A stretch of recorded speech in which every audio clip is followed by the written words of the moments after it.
Ladies and gentlemen, my name is Caden Kubler and welcome to Caden's Corner. It's Colorado and Nebraska game week and we've got a phenomenal rivalry renewed this weekend. This is a very big anticipated matchup between the Cornhuskers and the Buffaloes, as both have second-year head coaches that are looking to make a big-time leap for their respective programs. Colorado is easily one of the most hyped-up teams in the country. They have Prime as their head coach. They have Shedeur, one of the most electric and exciting quarterbacks in the country under center, and they have Travis Hunter, the man who caught 3 touchdown passes and electrifies on both sides of the ball, playing corner and wide receiver. For the Cornhuskers, they're looking to get back to the promised land, led by head coach Matt Rhule. Nebraska showed flashes last year with a physical and dominant defense, but struggled at the quarterback position. Well, they now have 5-star quarterback Dylan Raiola, who's looking to take them to new heights. Ladies and gentlemen, this game is going to be cinema, and football is officially here. Now let's start from the beginning. Rewind to week 2 last year.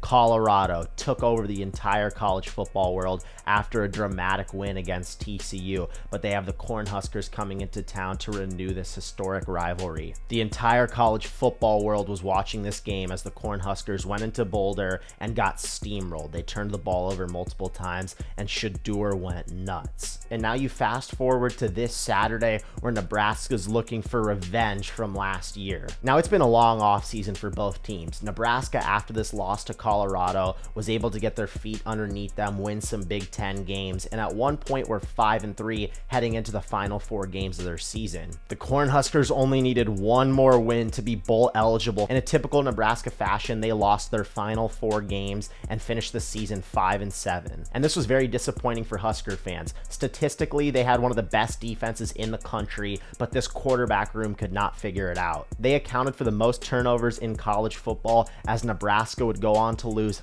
5 games by 1 score. But there was optimism for Nebraska, as Matt Rhule was seemingly ahead of schedule in year 1 when you looked at the former teams that he coached in Temple and Baylor. But there was one glaring question mark on this team, and it was the quarterback position. And after a long-fought recruiting battle, Nebraska landed 5-star true freshman quarterback Dylan Raiola, who is the second-rated quarterback in the class of 2024. And this is when the Kool-Aid started to flow for Husker fans. They seemingly had their quarterback for the future, along with a top 10 defense heading into this year. Now for Colorado, they started the season 3-0 and took the college football world by storm after they picked up dramatic wins over TCU, Nebraska, and Colorado State. All eyes were on Deion and Shedeur as he was showing off the watch, but reality would soon set in as the Buffaloes would go on to lose 8 of their final 9 games. There were also some glaring question marks around this team. Everybody knows the talent of quarterback Shedeur Sanders, but could they get an offensive line to protect him? This defense also had its struggles last season, so they picked up a new defensive coordinator and added some players through the transfer portal. But there was still so much excitement around this program, as it was one of the worst in college football before Deion Sanders stepped in. And now they had a full year under their belt. They still have Shedeur and they still have Travis Hunter. Now you fast forward to week 1 for both teams, and this gave us a taste for what this electric matchup's going to look like. Colorado opened up their season against North Dakota State, and man, was this offense humming. Shedeur was throwing it all over the yard. He nearly had 450 passing yards. He had 4 passing touchdowns,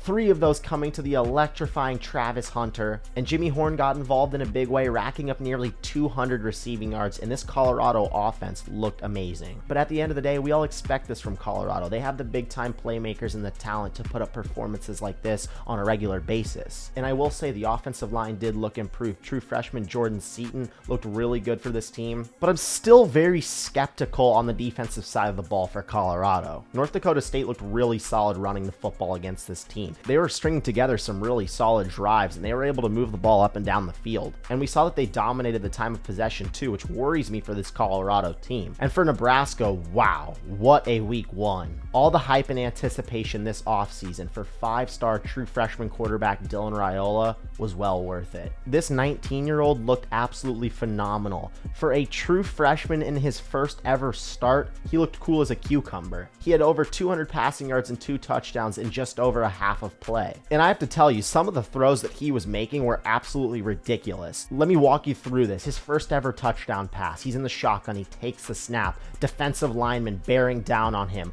Under pressure, he slings a 50-yard bomb right into the bucket of his receiver. He stays on his feet and scores a touchdown, and I can't tell you the rejoice that the state of Nebraska had. With the quarterback troubles that this team had last year, they didn't need Dylan Raiola to be Superman. They didn't need him to play like Patrick Mahomes. They needed him to be a game manager and not turn the football over. And with what he showed week 1, they're really starting to believe in this team, and it's deservedly so. Nebraska last year, between 3 different quarterbacks, didn't have a 200-yard passer. Now they already have one after week 1. So often for young players, especially true freshman quarterbacks, it's hard for them to diagnose what's going on at the college level. But for Dylan, it came so easy for him week 1. Matt Rule said he was so impressed with Dylan's checks during the game. There was one play in particular that he noted where Dylan went up to the line of scrimmage, checked out of a pass to a run, then checked from that run to a different run play, and then they turned that into a 60-yard run. And I think this is so interesting for football fans beyond just the surface level. Raiola obviously passed the eye test. He can hit the 50-yard bomb.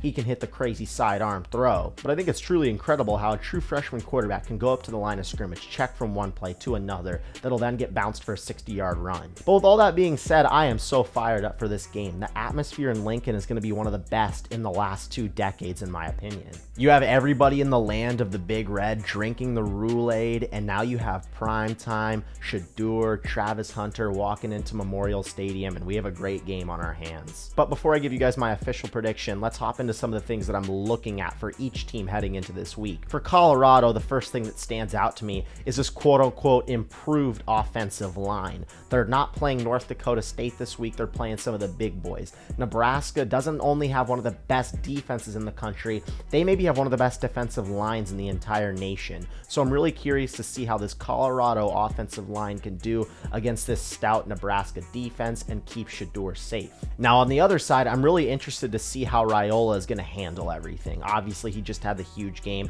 Everybody's talking about how he looked like Mahomes, but now he has to quickly turn around and play this really crazy hyped up Colorado team. And this is going to be one of the craziest atmospheres he's playing in so early on in his career. But it's prediction time. And what I saw from Colorado last week reaffirms a lot of the things that I've been thinking about them. I still think they're really soft in the trenches. We saw this North Dakota State team run it down their throat. They weren't able to get turnovers. They weren't able to get pressure on the quarterback. And I think that's going to be a really big fault of theirs. And obviously the massive game from Shedeur, Travis Hunter, and Jimmy Horn just reaffirms how electric and elite this offense is. And for the Huskers, I saw a team that used 4 different running backs and played 4 quarters of smash mouth football. I also saw a Tony White-led defense that looked mean and aggressive. And I have to be brutally honest with you guys.